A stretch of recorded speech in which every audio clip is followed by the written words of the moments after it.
समाधान।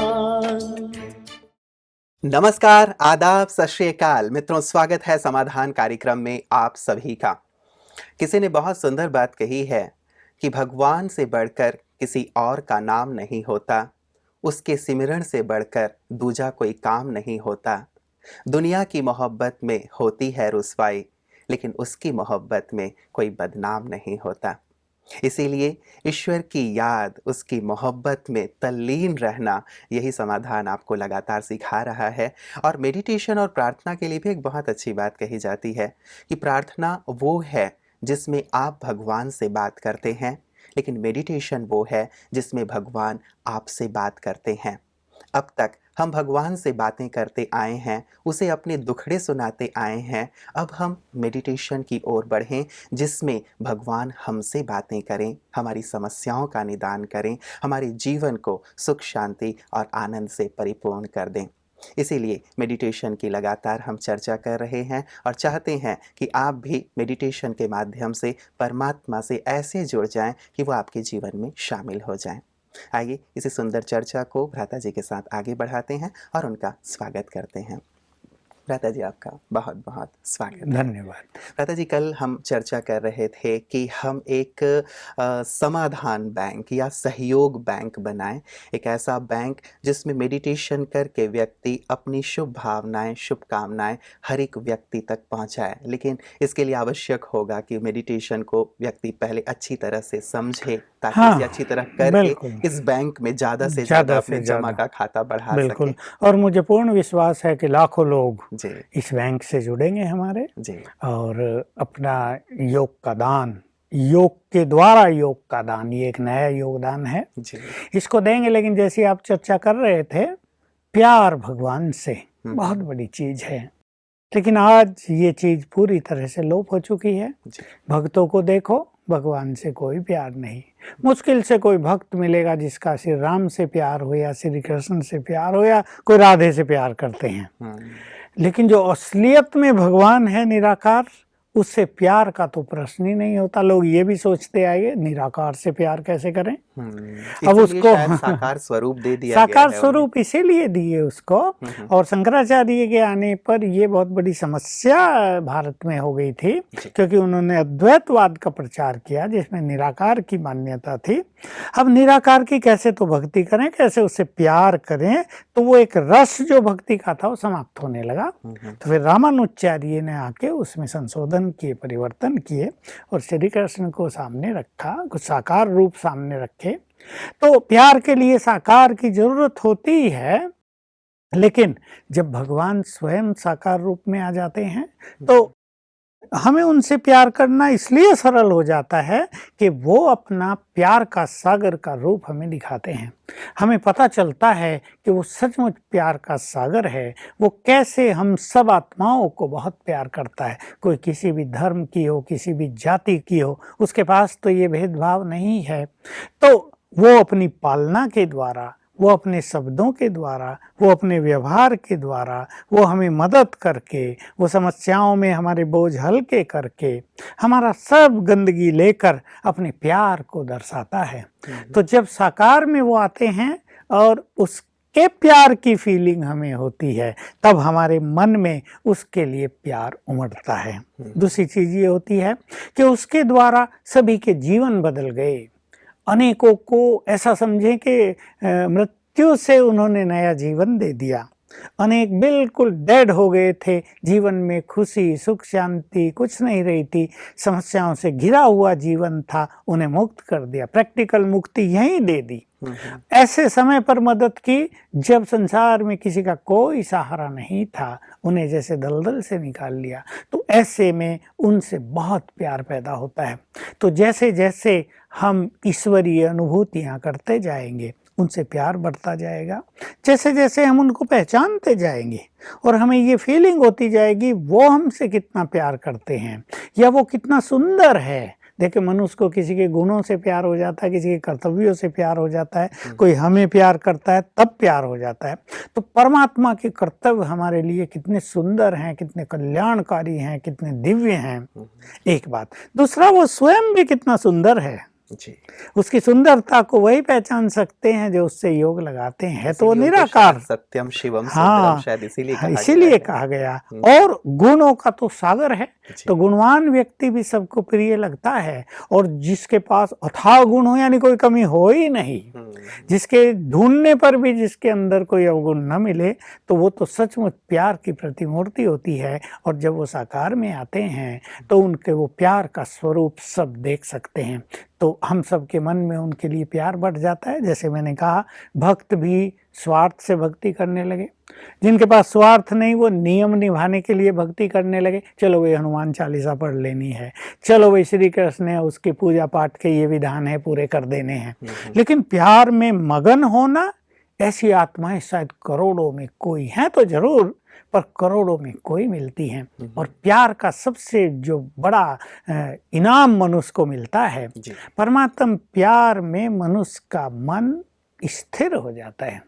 तो जो ये मन भटक रहा है, योग अभ्यास करने वाले को जो शिकायत होती है कि मन बहुत भटकता है, बैठते मेडिटेशन में है और मन कहाँ कहाँ चला जाता है, तो अगर मनुष्य अपने मन को प्यार से भरपूर कर दे, ईश्वरीय प्यार से, तो उसकी ये भटकन भी समाप्त हो जाएगी, बहुत बड़ी प्राप्ति होगी। इसलिए मैं सभी अपने दर्शकों को, मेडिटेशन करने वालों को कहूँगा, परमात्मा के लिए प्यार उत्पन्न करें अपने मन में। और ये तभी हो सकता है जब, देखिए बहुत सूक्ष्म बात है, कहनी चाहिए हमें, जब देहधारियों से प्यार और वस्तुओं और पदार्थों से प्यार जितना जितना कम होता जाएगा, ईश्वरीय प्यार उतना ही बढ़ता जाएगा।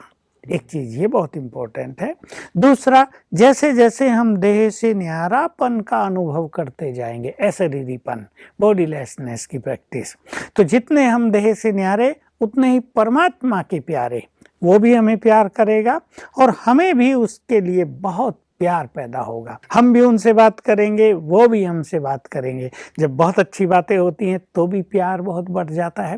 और जब ऐसा मेडिटेशन सभी लोग करेंगे तो मैं समझता हूँ हर व्यक्ति, हमारे इस बैंक में 10 मिनट तो सवेरे और 10 मिनट शाम को, 20 मिनट हर व्यक्ति डोनेट करेगा, और कम से कम कई लाख लोग 10 लाख तो करेंगे ही। तो देखो 10 लाख इंटू 20 मिनट्स कितने हो जाएंगे। वर्ल्ड बैंक की शायद आज कम आवश्यकता होगी, लेकिन इस समाधान के सहयोग बैंक की आज शायद सबको ज्यादा आवश्यकता है। और ये हमारे समाधान परिवार की ओर से एक बहुत बड़ा गिफ्ट होगा सारे संसार की आत्माओं, क्योंकि वर्ल्ड बैंक पैसा दे सकता है, वर्ल्ड बैंक इस तरह का कोऑपरेशन दे सकता है, लेकिन सुख, शांति, खुशी, आनंद, प्रेम, पवित्रता ये तो नहीं दे सकता।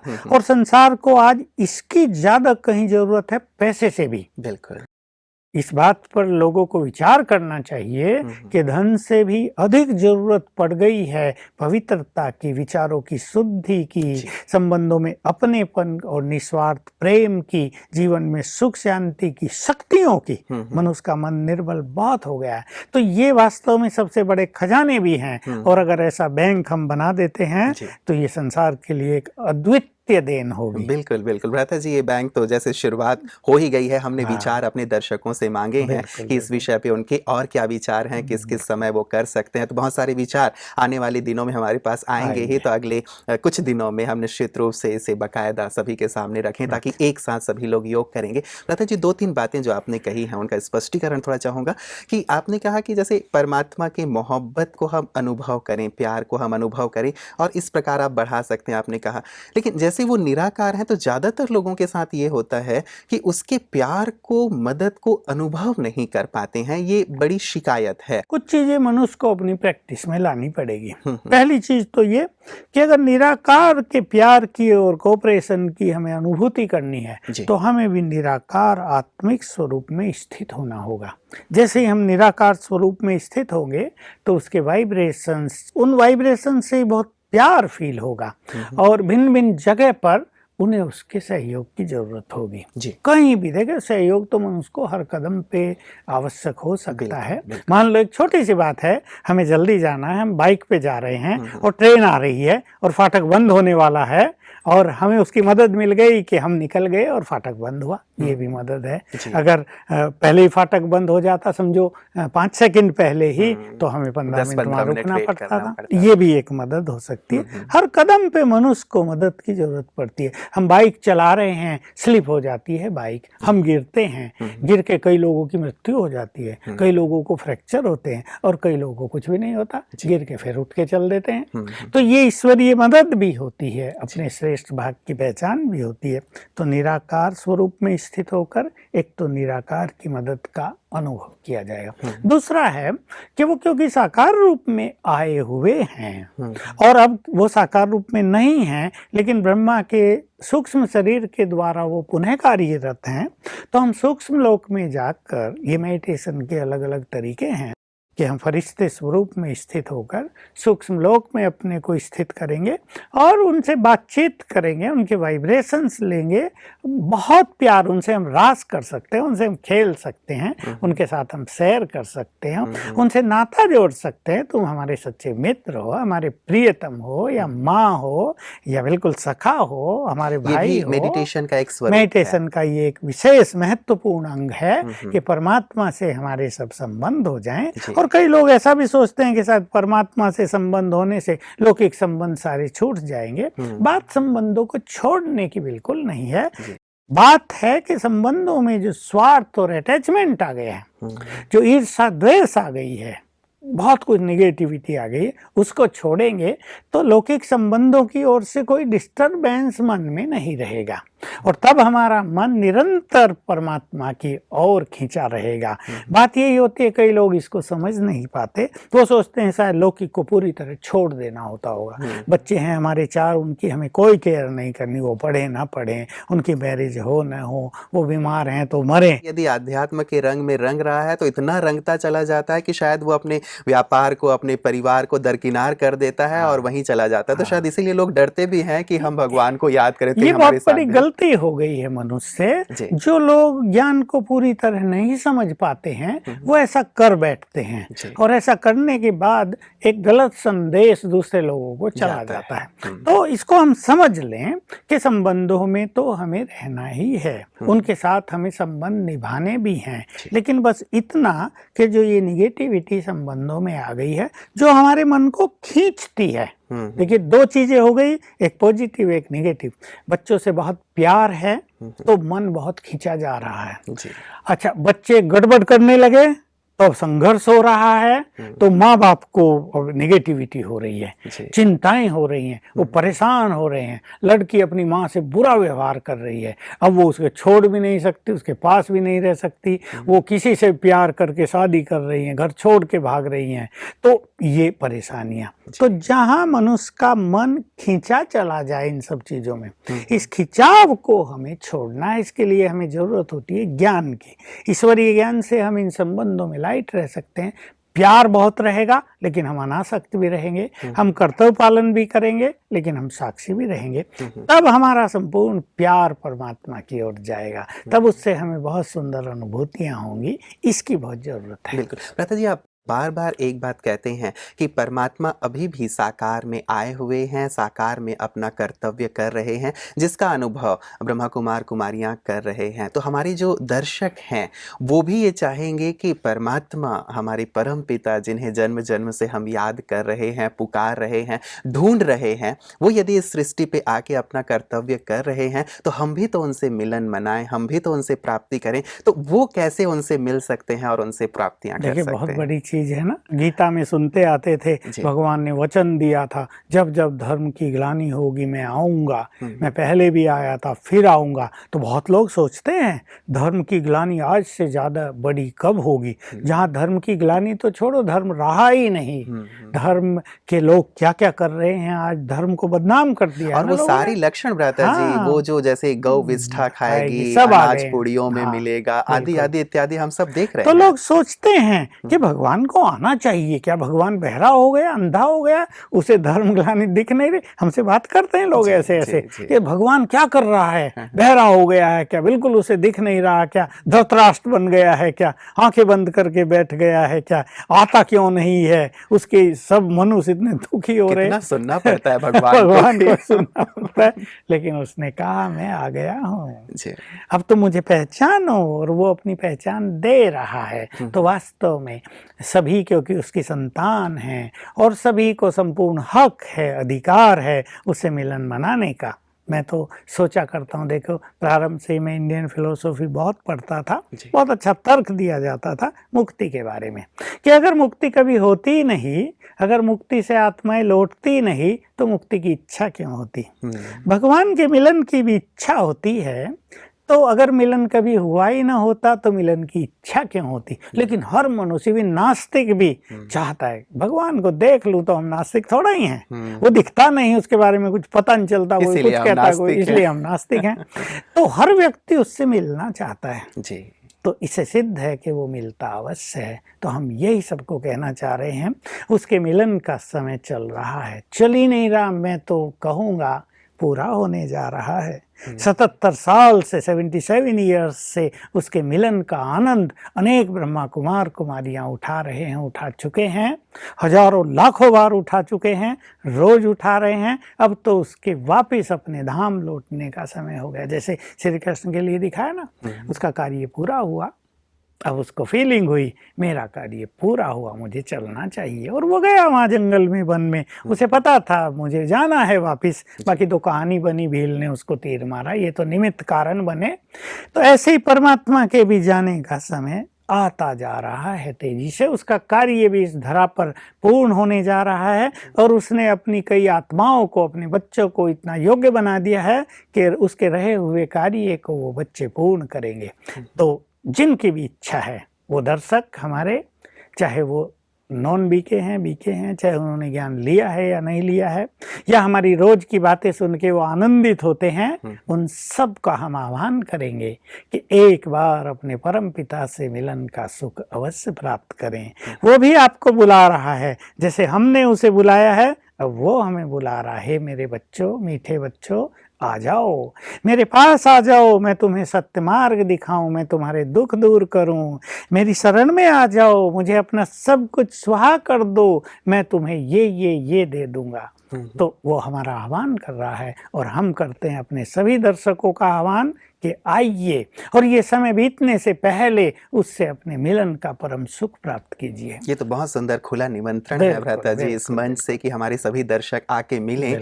लेकिन कहाँ आए और कैसे आए, कुछ नियम मर्यादाएं? बिल्कुल, आपने सुंदर क्वेश्चन किया। भगवान से मिलना जी, ऐसे वैसे तो कोई नहीं मिल सकता। प्राइम मिनिस्टर से मिलना हो देश के, तो एक प्रोसीजर है, हर व्यक्ति तो सोचेगा भी नहीं वहां जाने का।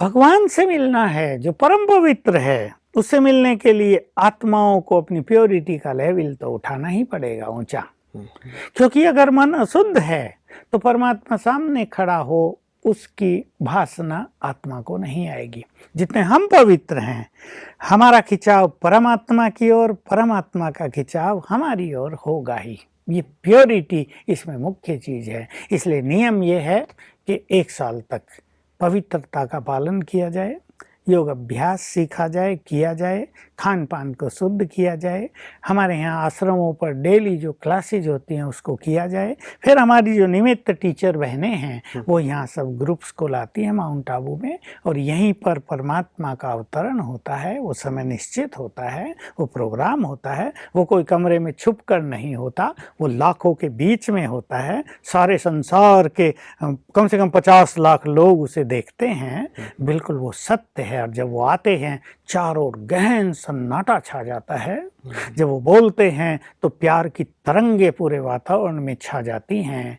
उनसे वरदान प्राप्त होते हैं, अनेकों को दिव्य अनुभव होते हैं। तो हमारे दर्शक जो भी आना चाहें इन नियमों का पालन करते हुए अपनी टीचर्स के माध्यम से यहाँ पर आ सकते हैं। मोस्ट वेलकम है और इस सुख को प्राप्त कर सकते हैं। मतलब जो जहाँ पे भी है वहाँ पे जो ब्रह्मा कुमारीज के केंद्र हैं, पहले उन्हें वहाँ जाना होगा और वहाँ जाकर के जो नियमित क्लासेस चलती हैं वहाँ पे वो करने होंगे। और ये जो आपने कुछ नियम हम बताए हैं, ताकि एक तैयारी भी तो हम तैयारी करते ही हो हैं जाए। भ्राता जी, किसी से मिलना हो, किसी बिल्कुल। बड़े व्यक्ति से मिलना हो तो हम ऐसे ही तो नहीं चले जाते, बिल्कुल। अपने आप को वेल ड्रेस अप करते हैं। इसलिए हम 1 साल का समय देते हैं ताकि व्यक्ति अपने परम पिता को पूरी तरह पहचान ले, जो उसके मन में क्वेश्चंस हो, तर्क वितर्क वो करना चाहता हो, तो वो कन्विंस हो जाए, उसको विश्वास हो जाए कि जहाँ तुम जा रहे हो वहाँ तुम्हें वही मिलेगा जिससे तुम जन्म जन्म ढूंढते आए हो। तो ज्ञान लेने के बाद संपूर्ण विश्वास होगा, योग के अच्छे अनुभव होंगे, प्योरिटी अपनाएंगे तो प्रभु मिलन का सुंदर अनुभव होगा। कई बार ऐसा हमारे यहाँ भी होता है, हम इस बात को छुपाना नहीं चाहेंगे कि कुछ ऐसे ही लोग आ जाते हैं कि भाई हमने तो 1 मास ज्ञान लिया है, अगर भगवान आता होगा तो आगे बढ़ेंगे, उन्हें कुछ अनुभव नहीं होगा। वैसे भी भ्राता जी, हम तो भक्ति मार्ग में कितनी यात्राएं करते रहे हैं, व्रत रखते रहे हैं, उपवास रखते रहे हैं, ना जाने क्या क्या करते रहे हैं, केवल मन में एक चाहना लेके कि उस परमेश्वर के दीदार हो जाएं, वो हमारे सामने आ जाए और हम क्षणिक बस दर्शन ही कर लें। तो जब इतना कुछ हम करते आए हैं तो जरूर 1 वर्ष की जो आपने एक साधना कही है, वो तो उनसे मिलन के सामने कुछ भी नहीं है, बहुत छोटा सा त्याग होगा। व्रत रखना तो भारत की एक रीति थी और ये रीति शुरू यहाँ से हुई कि भगवान ने आकर पवित्रता का व्रत रखाया था, खान पान का व्रत रखाया था, खान पान छोड़ने का नहीं, अशुद्ध खान पान छोड़ने का व्रत। उसकी यादगार में ये व्रत हुआ, इसको नेचर की ओर से जोड़ दिया गया, भाई देह की शुद्धि भी हो जाएगी, एक दिन जरा पेट भी शांत हो, सारा सिस्टम थोड़ा रेस्ट भी तो चाहिए उसे,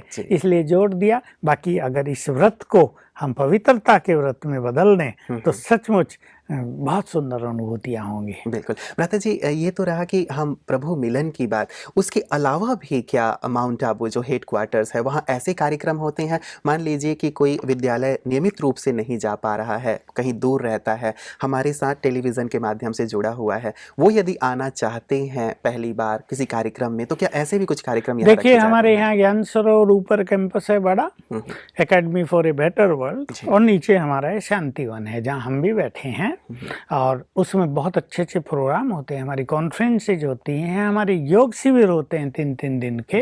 ऊपर ज्ञान सरोवर में हमारे विंग्स के 3-3 दिन के सुंदर प्रोग्राम होते हैं भिन्न भिन्न वर्ग वालों के लिए। उसमें सारे भारत से और कभी कभी सारे संसार से लोग आकर इकट्ठा होते हैं। पत्रकारों का सम्मेलन हुआ, 3,500 पत्रकार आए, सारे भारत के, धूम मच गई, सबके अखबारों में छपे, कई कई दिन तक लेख छपते रहे। तो जो भी इस तरह के इच्छुक लोग हैं, सत्य को जानने के जिज्ञासु हैं, या जिनको कुछ चाहना है कि उन्हें तो कुछ करना है, अब ये संसार देख लिया, यहाँ के संबंध देख लिए, अब सत्य ज्ञान की जरूरत है, एक सत्य मार्ग की उन्हें जरूरत है, तो वो यहाँ आते ही हैं। और हम सबका मोस्ट वेलकम करते हैं कि जो भी लोग सत्य ज्ञान को लेना चाहें, हमारे इन स्थानों को देखना चाहें, कितना यहाँ पवित्र वातावरण है, यहाँ कितने स्पिरिचुअल वाइब्रेशंस हैं, यहाँ के लोग कैसे हैं, कैसे लोगों ने अपने जीवन को समर्पित कर दिया है ईश्वरीय कार्यों के लिए, कैसे हजारों लोगों ने अपने सांसारिक सभी इच्छाओं का त्याग करके एक ईश्वरीय निष्काम सेवा का भाव अपने मन में जागृत कर लिया है। सबके चेहरों पर मुस्कान है।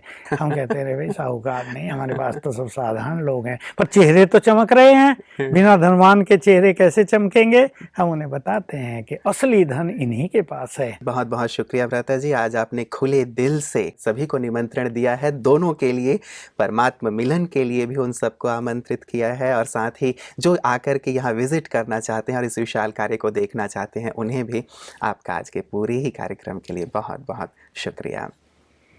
मित्रों, एक खुला निमंत्रण मिला है आप सभी को सत्य को देखने का, सत्य को परखने का, जानने का। इसको जरूर आकर के देखें, परखें और समझें। और वैसे परमात्मा की ओर से, जैसे हमने शुरुआत में कहा था कि परमात्मा मेडिटेशन में हमसे बात करते हैं, परमात्मा मार्ग पर चलना वास्तव में बहुत सुखद और आनंददायी है। परमात्मा कहते हैं कि तू करता वो है जो तू चाहता है, लेकिन होता वो है जो मैं चाहता हूँ। तो वो कर जो मैं चाहता हूँ, तो वो होगा जो तू चाहता है। कितनी गहन बात है। अब तक हम अपनी चाहना के अनुसार जीते आए हैं, चलते आए हैं, लेकिन अब एक समय ऐसा आ गया है कि हम परमात्मा की चाहना के अनुसार जी करके तो देखें, तो हम पाएंगे कि जीवन कुछ और है, सचमुच इसका आनंद कुछ और है। तो इस आनंद के मार्ग में आप सबका हार्दिक निमंत्रण है। नमस्कार।